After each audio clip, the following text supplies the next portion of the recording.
అందరికీ నమస్కారం. నేను మీ మధురై రంగసాయి రెడ్డి, అడ్వకేట్. ఈరోజు ఆంధ్రప్రదేశ్లో గత ప్రభుత్వంలో ఏదైతే మద్యం కుంభకోణం జరిగిందో అందులో ఒక కీలక నిందితుడిని ఈరోజు సిట్ దర్యాప్తు బృందం అరెస్టు చేసినట్లు తెలుస్తుంది. మైసూర్ దగ్గర అరెస్టు చేసి విజయవాడకు తీసుకుంటున్నట్లు తెలుస్తుంది. దీనికి సంబంధించి వైసీపీ గవర్నమెంట్లో విచ్చలవిడిగా ప్రభుత్వమే తన అనుచరుల ద్వారా తన మనుషుల ద్వారా మద్యం విక్రయం చేసి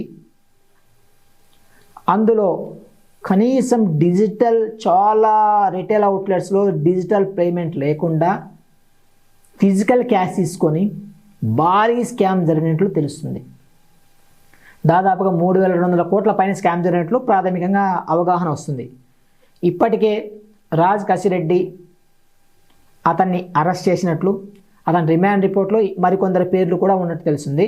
ఇప్పటికే మనకేంటంటే మాజీ ముఖ్యమంత్రి జగన్మోహన్ రెడ్డి గారి కార్యదర్శి అయినటువంటి ధనుంజయ రెడ్డి, ఓఎస్డి కృష్ణమోహన్ రెడ్డి, అలాగే మరో నిందితుడు బాలాజీ గోవిందప్ప, ఇలా ముగ్గురు హైకోర్టుకు వెళ్ళారు ముందస్తు బెయిల్ కోసం. హైకోర్టు తిరస్కరించింది. తర్వాత సుప్రీంకోర్టుకి వెళ్ళారు.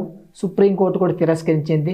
వీళ్ళని పోయిన ఆదివారం ఉదయం 10 విజయవాడ సిట్ కార్యాలయం ముందు హాజరవ్వాలని చెప్పేసి పోలీసులు నోటీసులు ఇస్తే వాటిని ఎవరైతే ముగ్గురు ఉన్నారో వీళ్ళు బేఖాతరు చేయడం జరిగింది. వీళ్ళు పట్టించుకోవడం కూడా చేయలేదు.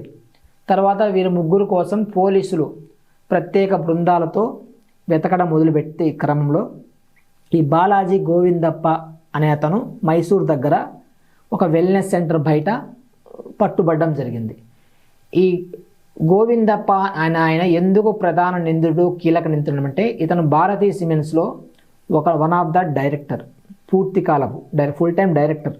అట్లాగే ఈ మద్యం కుంభకంలో ఏదైతే డబ్బులు వస్తాయో ఈ రియల్ ఎస్టేట్ ద్వారా ఇన్వెస్ట్మెంట్ చేసి దాన్ని మల్టిప్లై చేసి ఆ బ్లాక్ మనీని వైట్ మనీ చేయడంలో ఈయన ఒక కీలక వ్యవహారం నడిపించాడు అని ఒక ఆరోపణలు అయితే ఉన్నాయి.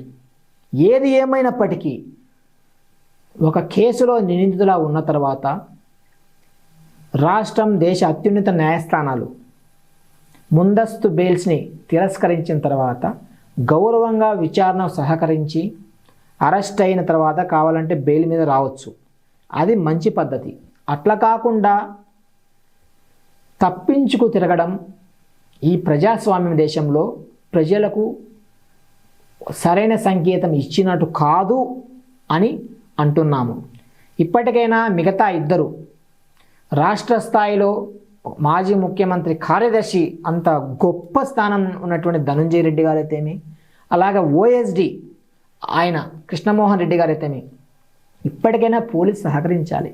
అంత పెద్ద అత్యున్నత స్థానాల్లో వ్యవహరించిన మీరు ఈరోజు ఇలా తప్పించుకు తిరగడం అయితే మంచి పద్ధతి కాదు. చట్టాన్ని గౌరవించండి, చట్టపరంగా వ్యవహరించండి, అది పద్ధతి.